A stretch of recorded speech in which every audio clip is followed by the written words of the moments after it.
साना साना उद्यमी जन्माउनु पर्यो। यो म जस्ता ठुला उद्यमी मात्रै जन्माएर केही हुँदैन। अहिले यो एसेम्बलिङ इन्डस्ट्रीहरू आयो, यसले दिगो हुँदैन। हेर्नुहोस्, यो तेलको हामी एक्सपोर्ट गर्छौँ, यसले चाहिँ हाम्रो एक्सपोर्ट बढ्छ भन्ने यो दिगो हुँदैन। हेर्नुहोस्, बचत खाताहरू मध्ये सबैभन्दा बेस्ट एनआईसी एसियाको बचत खाता, यो हो सर्वश्रेष्ठ, यो हो सर्वश्रेष्ठ। अब आउने प्रधानमन्त्रीले सबभन्दा पहिले इन्डियाको प्रधानमन्त्रीसँग मिटिङ गरेर चाहिँ आर्थिक एजेन्डा बोक्नु पर्यो कि त्यहाँ गएर पनि पोलिटिकल एजेन्डा बोक्नु भएन। अब आर्थिक हामी चाहिँ विदेशीको एउटा चाहिँ डरमा छौँ कि कहीँ न कहीँ कि हाम्रो वनलाई हामीले म्यानेज गर्नु पनि हुँदैन, त्यहाँभित्र छिर्नै हुँदैन। निजी वन पनि अहिले काट्न दिएको छैन। निजी वनलाई सबभन्दा पहिले खोल्नु पर्यो। त्यसपछि तपाईँको सामुदायिक वनलाई पनि चाहिँ एउटा सिस्टम बनाएर मेच्योर भएको रूप जुन ढल्न लागेको छ त्यस्तोलाई काट्नको लागि के समस्या छ मैले नबुझेको। युएसले काट्न हुने, क्यानाडाले काट्न हुने, अस्ट्रेलियाले हुने, अफ्रिकन कन्ट्रीहरूले हुने, हामीले नहुने। यो समय गइसकेपछि गरेर हुँदैन। अब यो 5 वर्षमा चाहिँ त्यो सबै कुराहरू कम्प्लिट गर्नु पर्यो भने।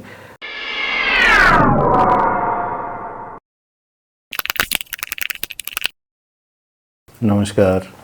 सबभन्दा पहिले त अब यो चुनावले एउटा नयाँ चाहिँ message, loud and clear message दिएको छ, त्यसलाई नै अलिकति त्यसमा कुरा गरौँ।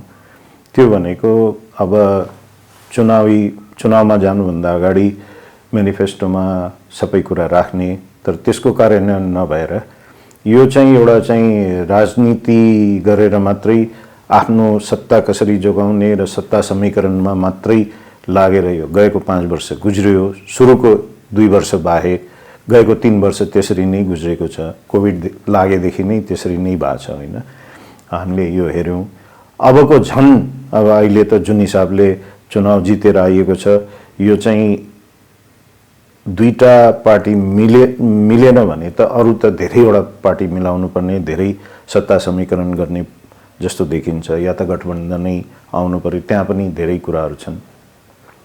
तर एज अ बिजनेस कम्युनिटीको हिसाबले कुरा गर्दाखेरि अथवा देशको लागि एउटा देशको नागरिकको हैसियतले मैले कुरा राख्दाखेरि सबभन्दा आवश्यक कुरा अबको एजेन्डा चाहिँ 1, 2, 3 सम्म आर्थिक नै हुनु पर्यो। आर्थिक एजेन्डा नै हुनु पर्यो।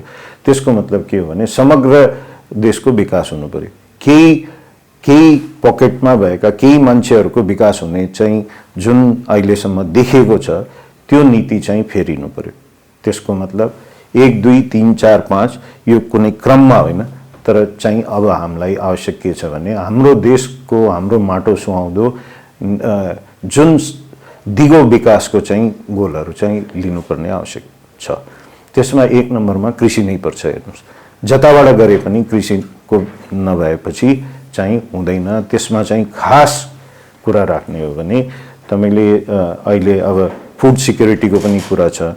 यो पनि अहिले युक्रेन वारले पनि देखायो, यो तपाईँको कोभिडले पनि देखायो, र सँगसँगै यसले 4 खरबको जुन इम्पोर्ट भइरहेको छ र हाम्रो 2/3बाट अब 60% भनौँ, 2/3 नभनौँ, 60% जनता जुन काममा लागेको छ त्यसमा चाहिँ यदि हामीले चाहिँ ध्यान दिएनौँ भने र त्यसको विकास गरेनौँ भने जनताले कसरी त्यसको राहत कसरी पाउने।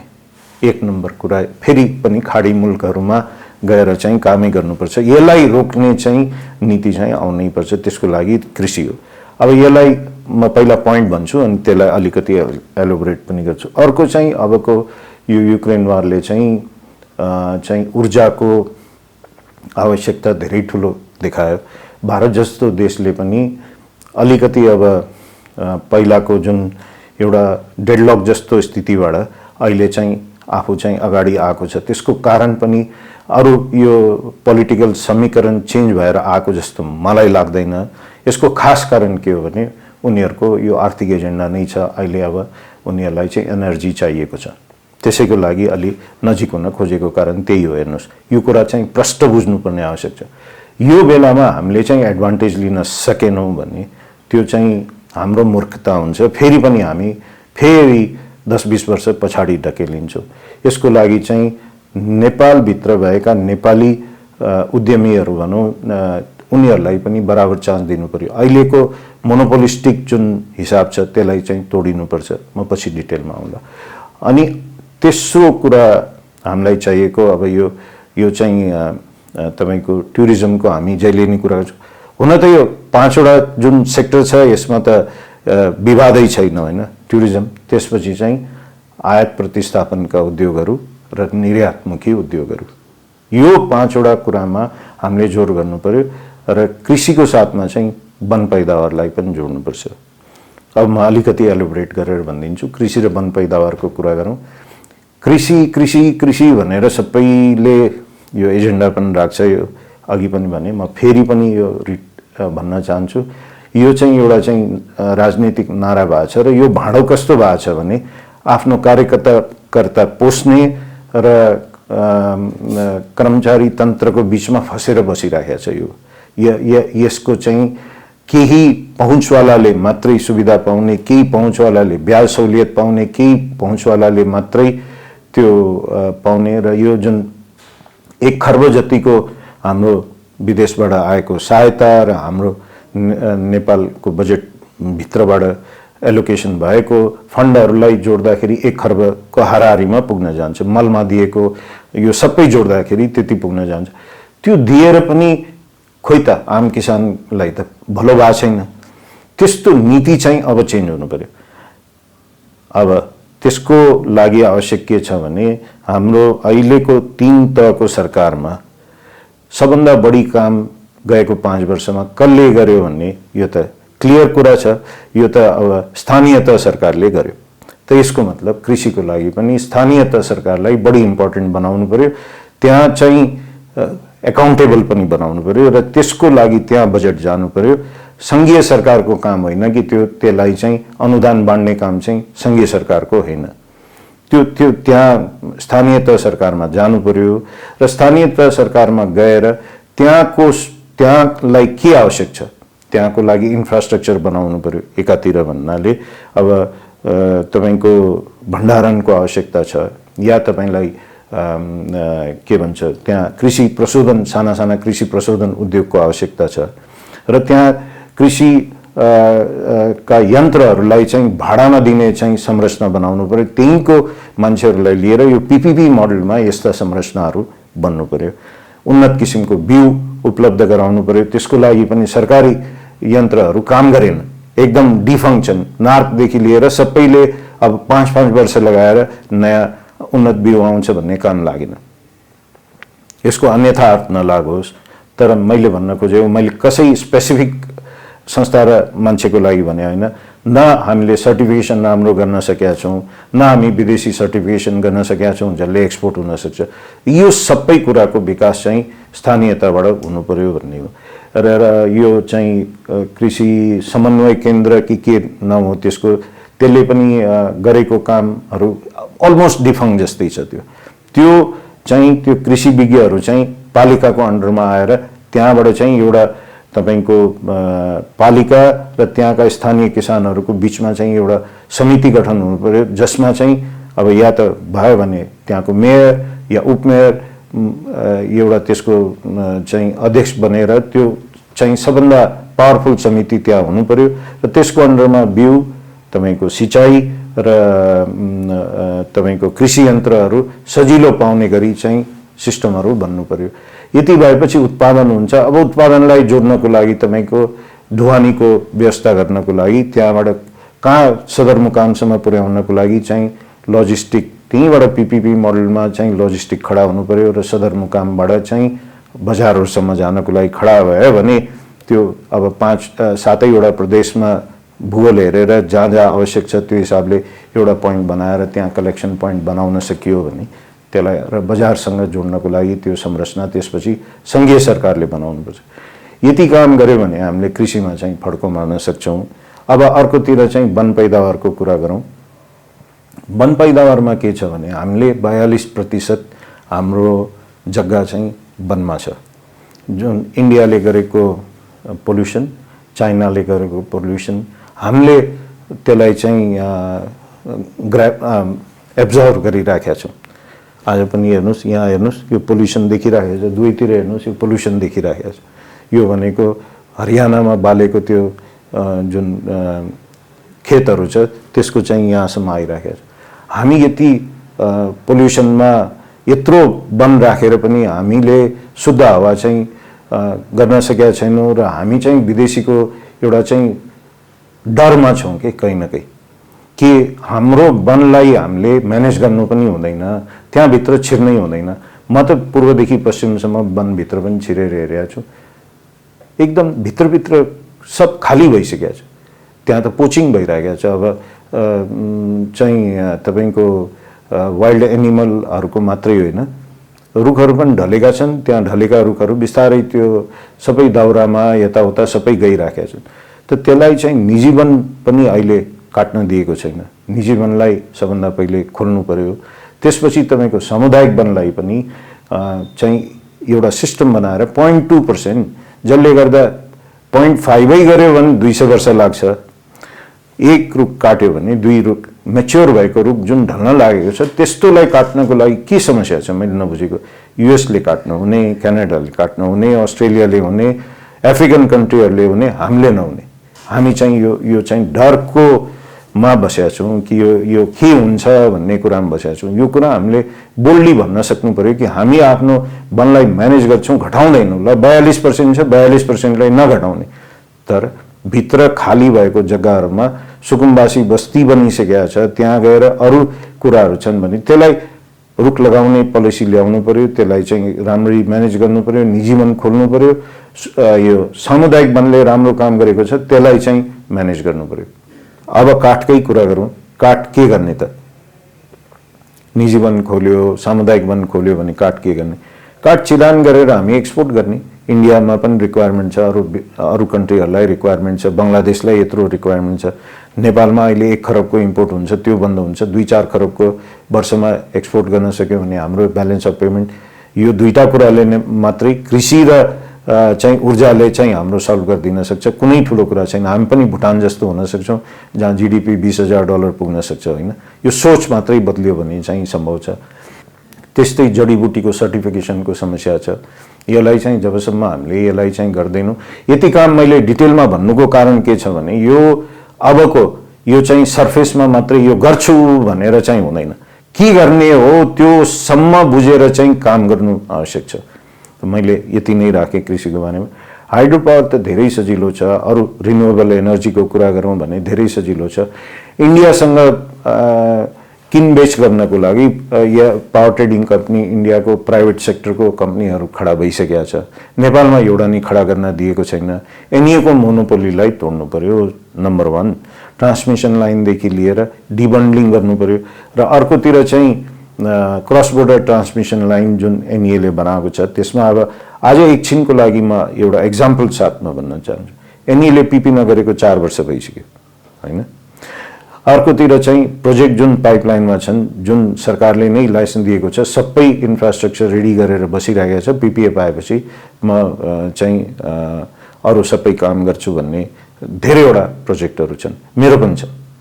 म आफैले यो आफै भोगिराखेको कुरा पनि राख्न चाहन्छु। अब त्यसलाई मैले इन्डियामा अहिले बेच्न सक्छु। त्यो चाहिँ त्यहाँबाट म पिपिए गर्न सक्छु। त्यसको ब्याङ्क ग्यारेन्टी ल्याएर यहाँबाट लोन अथवा विदेशबाटै लोन ल्याउन सक्छु। र त्यो पावर त्यहाँ बेच्न सकेको खण्डमा त्यसलाई एनइएले बेच्न दिँदैन, किनभने यो त सरकारी हो। त्यसमा चाहिँ रोयल्टी ल्याओस् न त। कति रोयल्टी लिनुपर्ने त्यो रोयल्टी लिएर त्यो त खोल्नु पर्यो।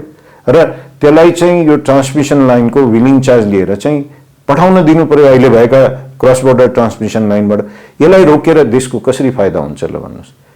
मसँग पावर छ भने त्यसको मिसयुज गर्नु भएन नि, सरकारले मिसयुज गर्नु भएन नि। मोनोपोली छ भन्दैमा मिसयुज गर्नु भएन। यसलाई तुरन्त खोल्नु पर्यो, पिपिए पनि खोल्नु पर्यो।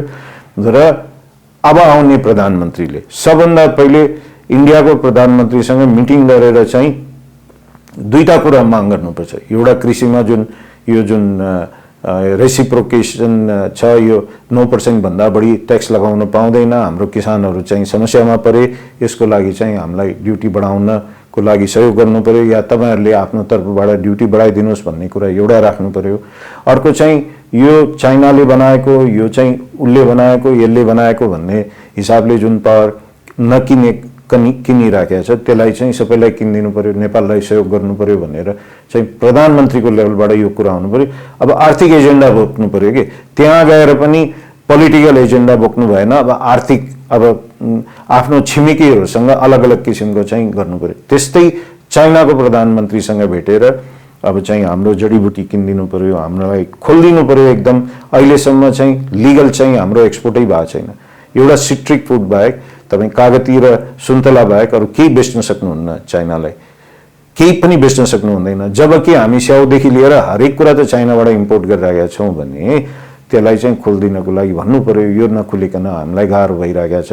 हामीलाई तपाईँले सहयोग गरेन भने ठुला देशहरू हुनुहुन्छ भने त सहयोग गर्नु पर्यो नि त। हामी चाहिँ त्यो पैसा माग्नु हामीलाई जरुरी छैन। हामीसँग सुन, हिरा, जवाहरात जडित भाँडो छ के सुनको, त्यसमा चाहिँ कटोरामा भिख माग्नु जरुरी नै छैन हामीलाई, यति हामीसँग छ। त्यस्तै हामीसँग खनिजको पनि यति छ, त्यसको लागि इन्डस्ट्री गर्न सकिन्छ।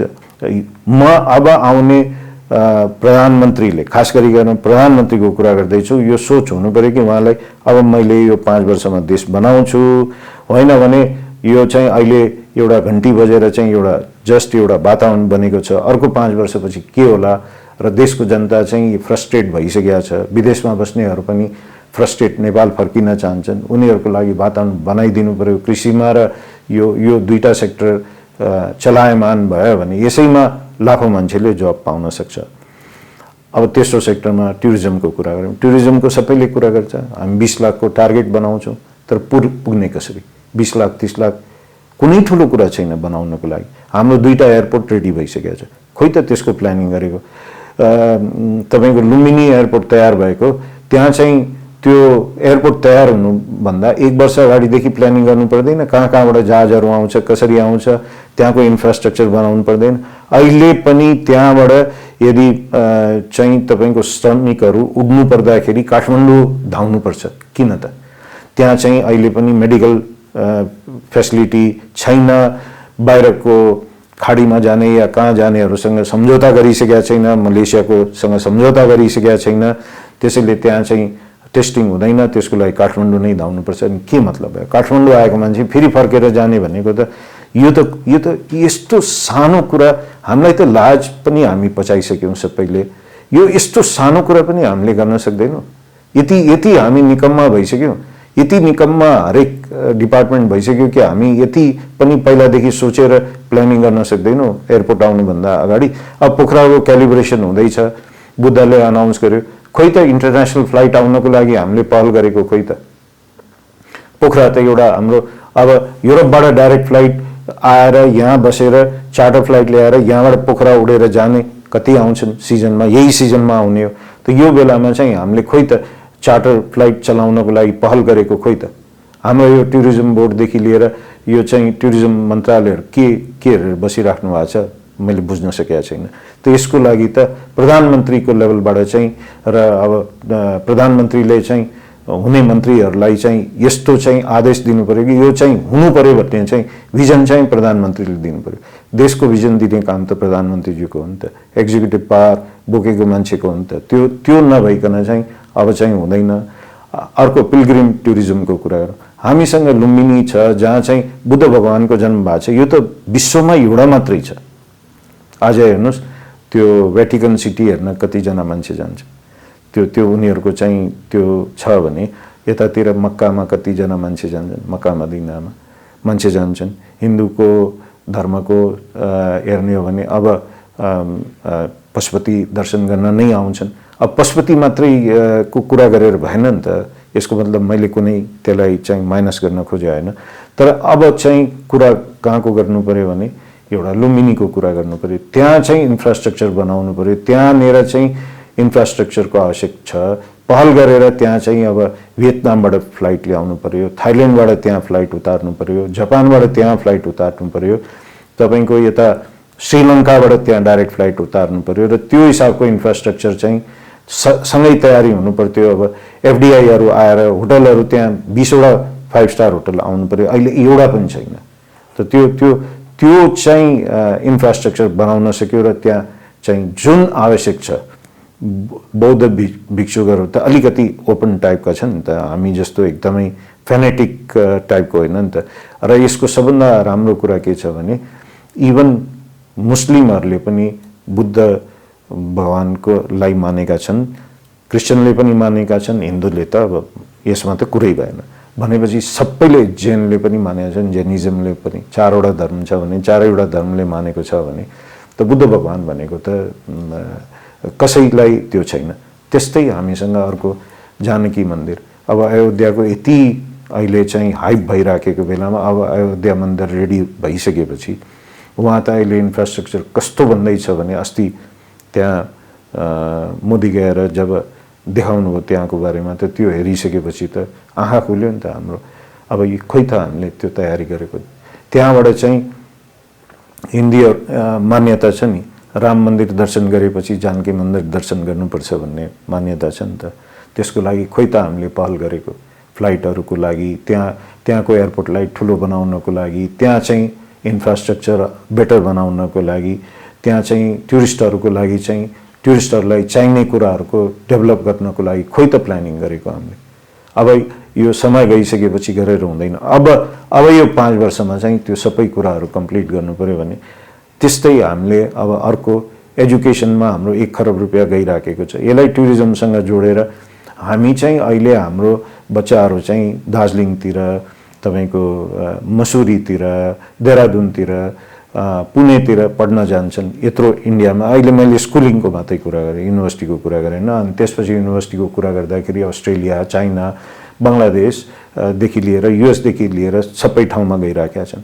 त त्यस्तालाई यहीँ एफडिआई ल्याएर उनीहरूको जोइन्ट भेन्चरमा ल्याएर त्यस्ता संस्थाहरू हामी एक ठाउँमा बनाऊ न, या त सुर्खेतमा हुन्छ कि या कुन ठाउँमा हुन्छ। काठमाडौँ बाहेक एउटा चाहिँ एजुकेसन भ्याली अथवा एजुकेसनको हब बनाऊ न, त्यहाँ इन्फ्रास्ट्रक्चरहरू डेभलप गरौँ, त्यो हिसाबले प्लानिङ गरौँ।